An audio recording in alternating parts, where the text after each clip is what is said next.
Hey everyone, we just got Takeda Shingen in Fate Grand Order. I'm super excited.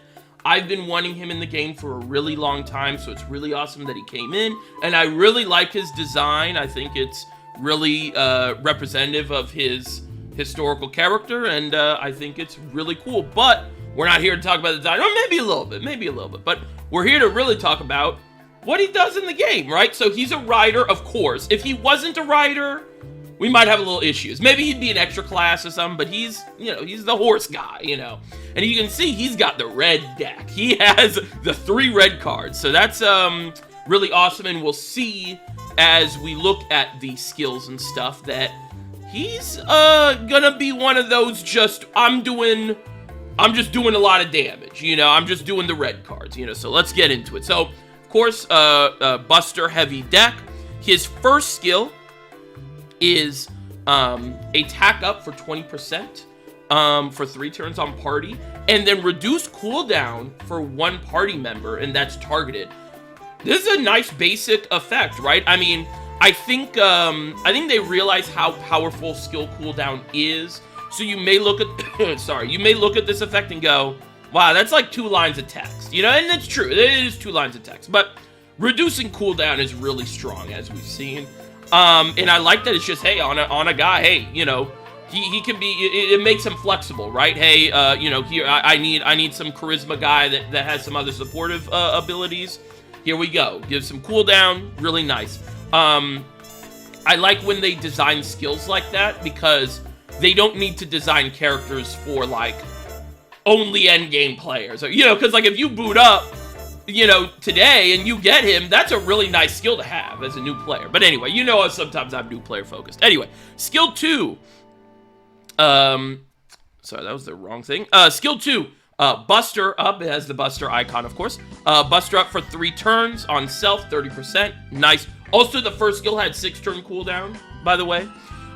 Then he charges himself for 50% NP. Of course, every character in the modern age has an NP battery, basically, and it's always 50%, it feels like.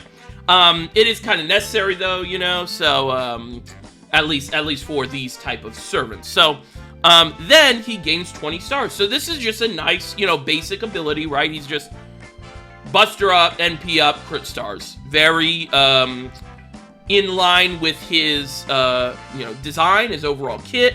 But nothing spicy, nothing crazy, Third skill. It is a invincible skill. He gains invincibility on self 3 times 3 turns. I really like this type of ability, especially on a 6-turn cooldown. Like, that's like, that's like kind of low. Also, it's probably going to be 5, because you're probably going to target himself with the skill cooldown, so that's really cool.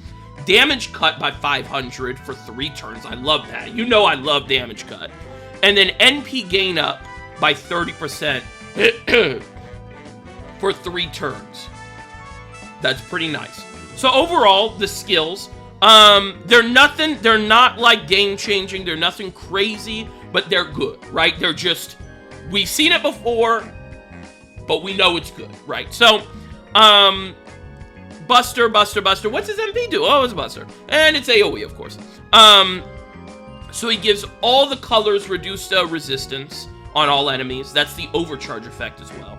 Then he seals the NP of the enemies, and then he deals the damage. So this is actually a really cool NP. This is not gonna be the, like, whoa, the new Melusine, Lupin, yada yada, whatever.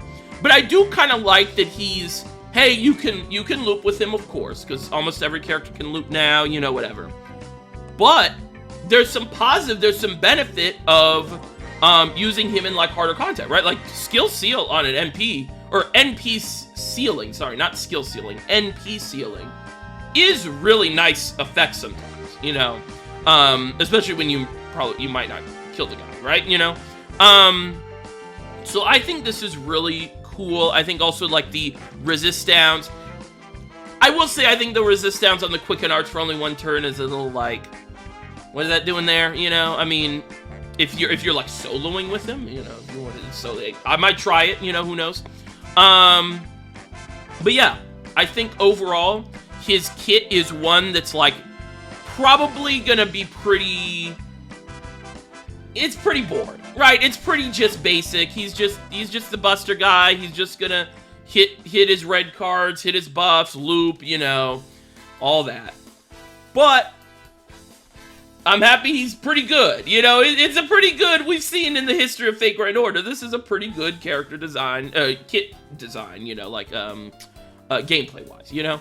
But yeah, so that's pretty much it. I'm going to be having a gameplay section because I recorded some gameplay of him. It's just me looping with him. I mean, it's not anything crazy. After this, but I do kind of want to show his art real quick because I think he looks pretty cool. I think this first Ascension is pretty sick. He's, you know, dripped out. He's got the coat. Also, the coat has like a tiger inside it. Not like a real tiger. That'd be wild, wouldn't it? But like, you know, one of those embroidery or whatever, you know, pretty cool. Second Ascension is definitely my favorite. I love the flags in the background, and he's suited up, he's geared up, you know, we're ready.